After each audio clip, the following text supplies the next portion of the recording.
Isipin mo saglit yung mapa ng sarili mong barangay o komunidad. Makikita mo sa isip mo yung mga kalsada, yung palengke, yung eskwelahan, kung saan madalas matraffic. Pati yung kanto na madalas bahayang kanto, di ba? Oo, yung laging binabaha. Tapos, pakiramdam mo, kabisadong-kabisado mo na ang lugar na ito. Pero paano ko sabihin ko sa'yo na ang mapang nasa isip mo ay halos walang silbi yun? Na flat picture lang siya. Exactly. Na ang tinitingnan mo ay isang patag na larawan. Kaya marami kang namimiss na napakahalagang detalye kung paano talaga gumagalaw ang komunidad mo. So sa paghimay natin sa ating masinsinang talakayan ngayon, titingnan natin itong source material natin. Isang malalim na dokumento na may titulong The Layers of a Community Map. Maganda itong source natin kasi ipapakita niya na ang isang lugar hindi lang basta listahan ng mga kalye o zip codes. Isa siyang buhay na ecosystem. Buhay na ecosystem. Oo. At kung gusto nating tunay na maunawaan yung ating mga kapitbahay, kailangan nating tuklasin yung mga nakatagong layers o patong na nagpapatakbo dito. At yan kasi tayo madalas nagkakamali, di ba? Kasi kapag may gusto tayong baguhin o tulungan sa lugar natin, tinitingnan agad natin yung mga numero at linyang nasa mapa. Totoo yan. Titingnan natin yung data. Pero ang isang community kasi humihinga siya eh. May sarili siyang pulso, may sariling sakit, May sariling may oras. sariling oras. Oo. At ang nakakapukaw ng isipan dito sa source material natin, bago mo makita yung mga patong ng community, mula dun sa pisikal hanggang sa mga tunay na pangangailangan, kailangan mo munang baguhin kung paano ka tumitingin. Yung lente mo. Exactly. Ipinakilala nung dokumento yung dalawang uri ng lente. Yung lente ng isang surveyor at yung lente ng isang shepherd o pastol. Teka, ano ba ang pinagkakaiba ng dalawang yan sa practical na paraan? Kasi kapag surveyor ang iniisip ko, ito yung mga nasa kalsada, may dalang tripod, sumusukat ng lupa, parang data-driven sila eh. Oo, yun. Ang surveyor kasi nakatutok sa mga hangganan, sa sukat, sa mga numero. Pag surveyor ang pananaw mo, tinitingnan mo ang komunidad bilang isang geometry problem. Geometry problem. Oo. Kumbaga, bibilangin mo kung ilan ang bahay, ilan ang walang trabaho, ano yung average income, saan ang boundary ng barangay A at barangay B. Listahan siya ng problema at assets. Okay. So paano naman yung shepherd? Ang shepherd o pastol, iba yung hinahanap niya eh. Hindi siya naghahanap ng data points, naghahanap siya ng mga senyales ng buhay. Marunong siyang bumasa kung saan uhaw ang kawan, kung saan may nakatagong panganib, at kung sino yung sugatan kahit hindi agad halata. Okay. Hihimayin natin ako.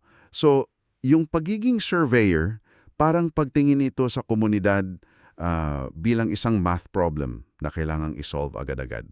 May formula ka, i-apply mo, tapos na. Tama. Samantalang yung pagiging shepherd, parang pagbabasa ito ng isang mahabang nobela. Kailangan mong unawain ang background ng bawat character, kung bakit sila ganun kumilos, Bago ka makarating sa dulo ng kwento. Oo. di ba? Pero kung isipin, mas madali maging surveyor eh. Gusto natin ang resulta agad. Bakit ba masama ang pagiging surveyor kapag gusto nating gumawa ng proyekto sa lugar natin? Actually, hindi naman sa masama ang maging surveyor. Mahalaga yung data. Ang nagiging problema lang, kapag iyon lang ang ginamit mong lente, nagiging incomplete yung pagtingin mo sa tao. Tinitingnan mo na lang sila bilang proyekto na kailangang i-manage. Parang naging numero na lang sila. Exactly. Kasi nabubuhay tayo sa kultura na sanay sa bilis sa mga shortcuts. Kapag surveyor ka, tapos nakita mong may 100 pamilya na nasunugan, mamimigay ka ng 100 relief packs. Tapos, mission accomplished na. Oo, mission accomplished, nakangiti na kayo sa picture. Pero ang pagiging pastol, humihingi ng oras yan. At meron siyang tinatawag na holy curiosity. Holy curiosity? Oo, yung malalim at sagradong pagnanais na matuto bago manghusga. What's interesting is yung source natin, pinakita niya mula sa Biblia itong lente na to. Ano yung halimbawa niya? Ipinakita na nung tumingin si Jesus sa mga tao, hindi niya sila ginamit bilang isang demographic to manage. Nakita niya sila bilang mga tupang walang pastol. So, hindi siya nagmadaling mag-abot ng solusyon nang hindi mo na inuunawa yung kabuuang konteksto ng buhay nila. I see. Ibig sabihin, yung lente ng tagiging pastol, tungkol siya sa pag-unawa sa mismong mechanisms ng buhay ng tao, hindi lang yung output. Tama yan. At kapag gamit na natin ang lente na ito, dito magiging sobrang interesante. Kasi makikita na natin yung tinatawag na layers. Umpisahan natin sa pinaka-obvious, yung physical layer. Yung mga spasyo, oo. Yung mga building, yung daanan. Paano ba tinitingnan ng isang pastol ang isang simpleng kalsada o gusali? Pag surveyor ka, semento lang yung building.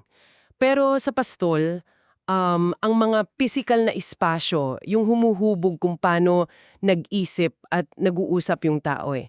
Halimbawa, binanggit sa source, yung school gate. Yung labasan sa eskwelahan. Oo. Hindi lang yan exit point ng mga estudyante. Knowledge center yan. Knowledge center talaga. Oo, kasi 'di ba tuwing hapon bago lumabas ang mga bata, naghihintay ang mga magulang diyan. Diyan nangyayari ang palitan ng balita, diyan nalalaman kung sinong bata yung madalas walang baon o kung aling pamilya yung nag-aaway sa gabi. Oo nga no. Tapos yung isa pa, yung palengke. Hindi lang ito lugar na bilihan, isa itong social archive. Yung tindera ng gulay, alam niya kung sino sa community ang nawalan ng trabaho, mapapansin niya kasi na lumiit yung binibili ng isang nanay araw-araw eh. Grabe. Ang galing ng social archive. At kapag inisip natin yung transportation, tulad ng mga tricycle terminal o tambayan ng jeep, madalas ang tingin natin dyan, maingay lang magulo lang, di ba? Oo, pero yung mga terminal na yan yung mga ugat kung saan dumadalo yung kwento, yung chismis, yung hinaing ng komunidad. Dito mo makikita kung sino yung madaling nakakagalaw at sino yung naiuiwan. Sino yung walang pamasahe, ganon. Exactly. Yung impormasyon na nakukuha mo dyan mas malalim kaysa sa kahit anong survey form ng munisipyo. Pero wait lang, para sa mga nakikinig sa atin ngayon, parang counterintuitive yan. Bakit ako tatambay o makikinig sa tricycle terminal para malaman yung problema ng barangay? Bakit hindi? Kasi nandun sa barangay hall o sa munisipyo yung mga may kapangyarihang gumawa ng batas Sila may hawak ng budget. Hindi ba dapat mas logical na dun ako kumuha ng data? Well, logically, yes. Kung ang hinahanap mo ay formal na proseso.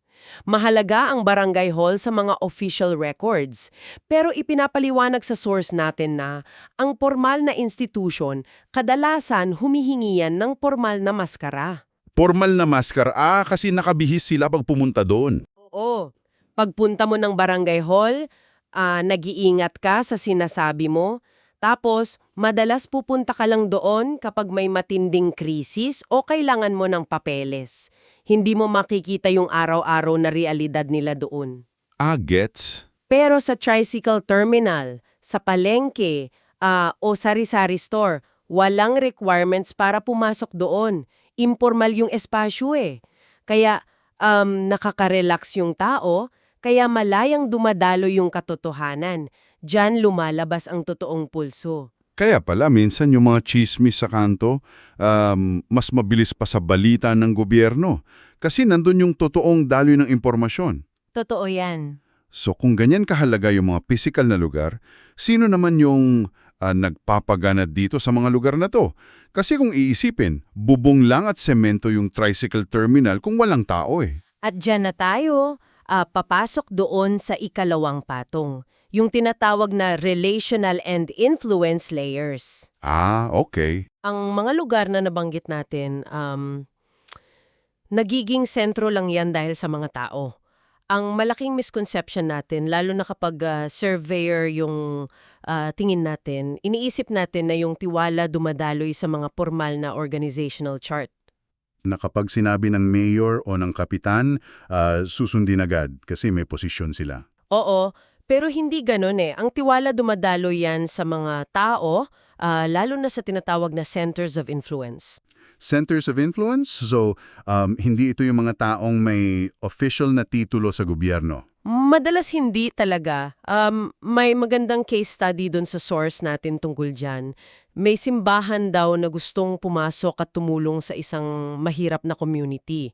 Para silang surveyor na nagplano mang mabuti. Nagtayo sila ng programa, living tutoring, feeding program, tapos livelihood training. Wow, ang ganda ng mga programa ha. Anong nangyari? Pagdating nung araw ng programa, halos walang pumunta. Wait, talaga? Wala yung as in zero. Halos wala. Nagtaka sila kasi malinaw naman na kailangan ng community yung tulong eh. Eh bakit walang pumunta? Libre naman lahat yon. Kasi hindi nila kinilala yung relational layer. Hindi sila pinagkakatiwalaan ng community dahil hindi nila alam kung sino yung tunay na pinapakinggan ng mga tao doon. Ang lungkot nun, may maganda kang intensyon pero sarado yung pinto nila. Anong ginawa nila para maayos yon? So, na-realize nila na kailangan nilang tumigil muna, nakinig sila, nang mag-ikot sila ng walang agenda, kumbaga, nakilala nila yung isang tindera ng gulay sa palengke. Itong tinderang ito, kilala niya bawat nanay, alam niya yung problema ng pamilya, tapos nire-respeto siya ng lahat. Siya yung unofficial guide, kumbaga. Exactly! Nang maging kaibigan nila itong tindera, siya yung naging tulay. Siya nagsabi na mapagkakatiwalaan itong mga taong ito. Doon lang bumukas yung community. Kasi nga, ang mga totoong leader kadalasan walang posisyon. Oo nga, no? Minsan siya yung youth mentor sa basketball court. O yung lola na takbuhan ng nag-aaway na mag-asawa. Sila may hawak ng moral na authority eh. Para sa'yo na nakikinig, sino ba yung takbuhan ng mga tao sa community mo kapag walang pera o may takot? Sino yung pinapakinggan kahit walang posisyon? Kasi iisipin ko tuloy sa lugar ko, sino kaya yon? Oo, isipin natin yon. Pero pag natuklay na natin kung sino itong mga unofficial guides na ito, paano natin maiiwasan na ma-exploit sila? Kasi minsan pag nalaman nating, uy, si Aling Nena pala sikat dito, lalapitan natin tapos sasabihin, Aling Nena, ikaw na maghakot ng tao para sa seminar ko. Parang ginagamit natin sila para sa agenda natin. Yan ang mismong nangyayari kapag bumabalik tayo sa pagiging surveyor. Para hindi mo sila ma-exploit, ang solusyon dyan ay presensya. Ibig sabihin, hindi ka lalapit kasi may kailangan ka. Lalapit ka dahil gusto mong maging bahagi ng buhay nila. Totoo yan. Mamimili ka araw-araw dun sa tindahan ni Aling Nena, makikipagkwentuhan ka, pakikinggan mo yung mga pasakit niya, kinailangan mong mag-invest ng oras bago mo hingin yung tiwala niya. Kasi yung pagmamalasakit, hindi yan nadadelegate eh. Presensya bago agenda. Ang ganda. So, pag nandun ka na, nakikipagkwentuhan, tapos binigay na nila yung tiwala, doon na magbubukas yung mas malalim na patong, di ba? Yung points of need, yung mga tunay na sugat na hindi nakikita agad. Oo, at ito yung pinakamaselang patong.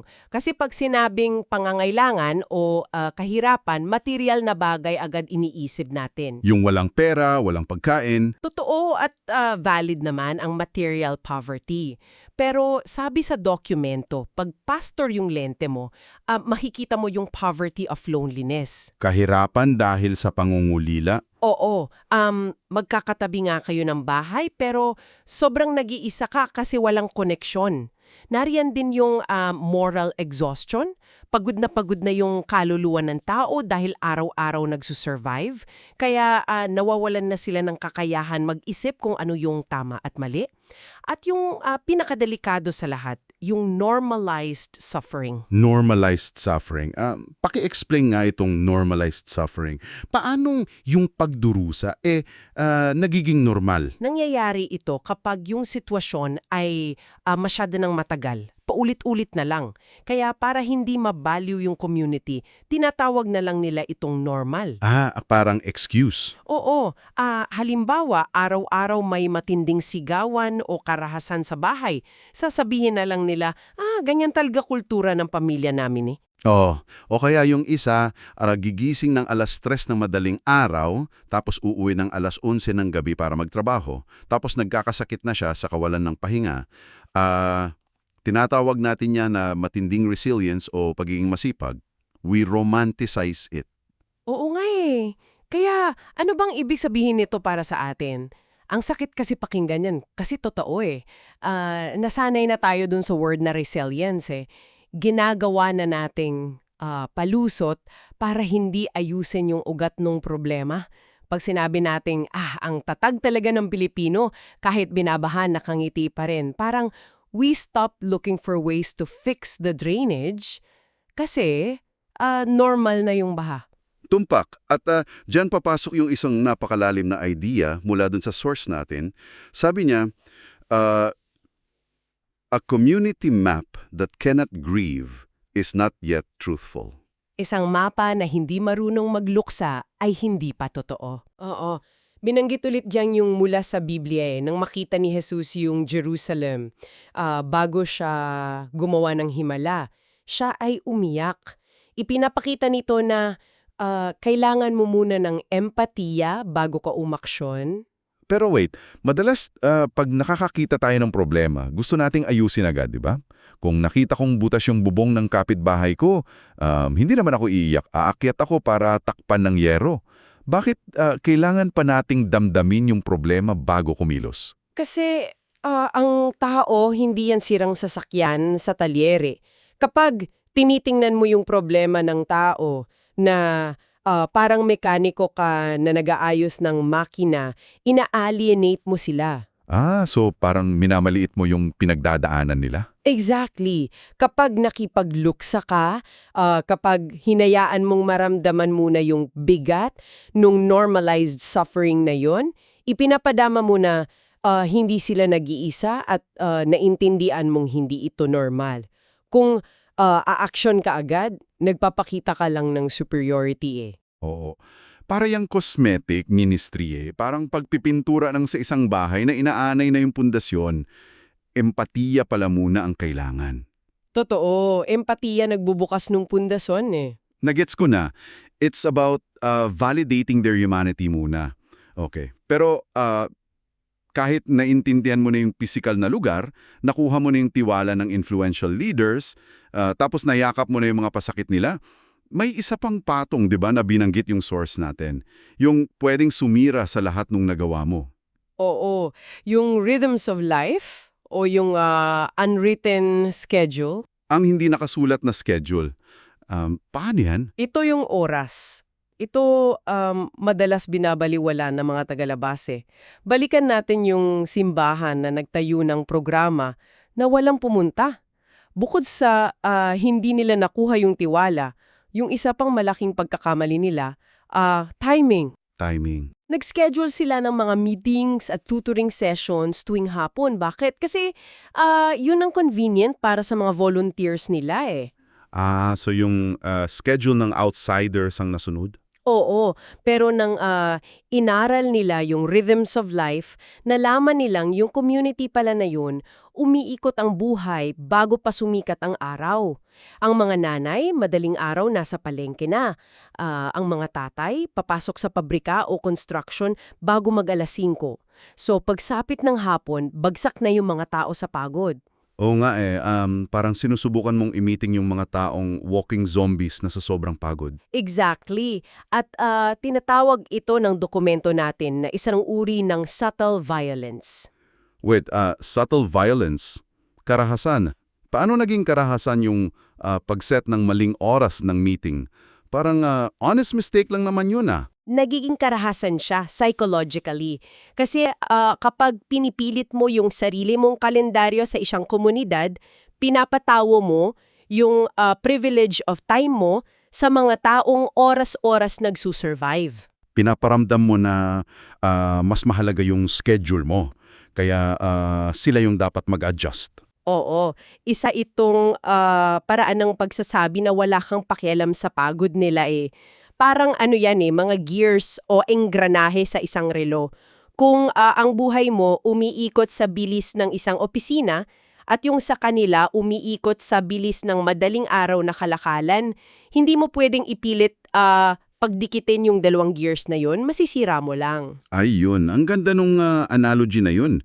Parang ito yung tatawag ka sa telepono ng 3:00 ng madaling araw para mag-alok ng tulong.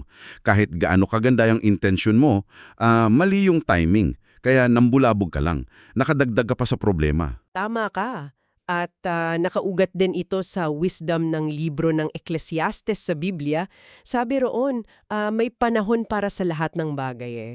May panahon ng pagtatanim, panahon ng pag-ani. At may panahon ng pagsasalita at pananahimik.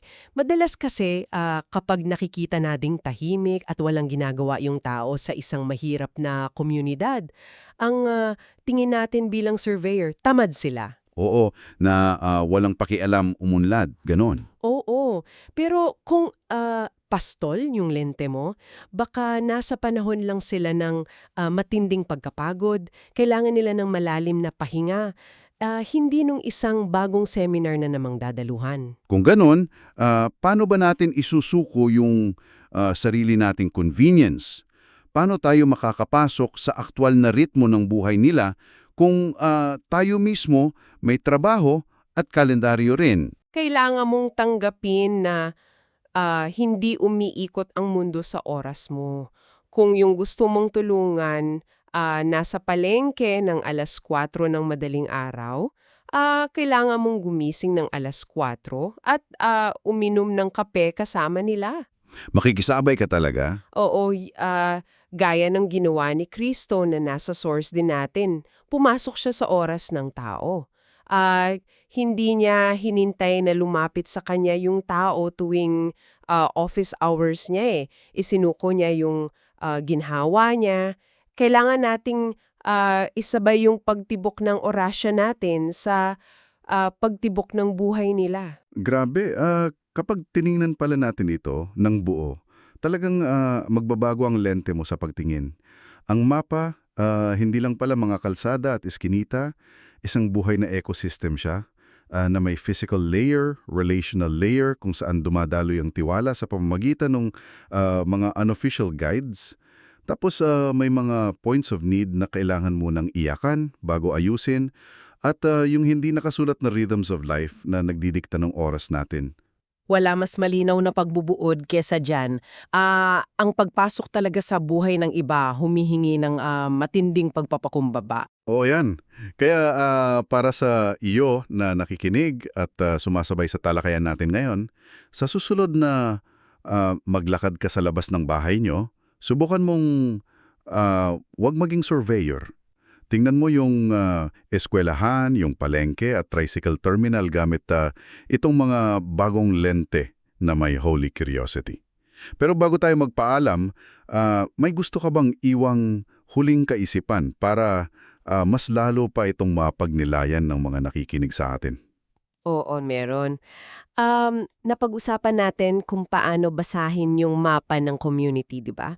Pero naisip mo na ba kung paano mo babasahin yung mapa ng sarili mong buhay? Ang sariling buhay naman? Oo. Kung iguguhit mo yung mga patong ng sarili mo, sino yung mga nakatagong centers of influence na tahimik na kumokontrol sa desisyon mo? Ano yung mga pasakit na tinawag mo ng normal o resilience para lang hindi mo naiyakan? At ano yung sarili mong hindi nakasulat na schedule na kumokontrol sa'yo araw-araw? Ano kaya ang hitsura ng mapang iyon? At ang pinakamahalaga, sino ang pinapayagan mong humawak ng kompas para basahin ito? Boom! Isang napakagandang katanungan na hindi lang pang komunidad kundi pangkaluluwaan na rin eh. Maraming salamat sa matyaga at napakalalim mong pagpapaliwanag. At sa iyo na nakikinig sa amin, maraming salamat sa pagsama sa ating masinsinang talakayan. Lagi mong tandaan na ang tunay na kaalaman, hindi lang yan pagkabisado sa nakikita mo sa labas. Ito ay ang pag-unawa na laging may mas malalim at humihingang kwento sa likod ng mga simpleng bagay na nakikita ng ating mga mata. Hanggang sa muli, maging mapanuri at higit sa lahat, maging mapagmalasakit.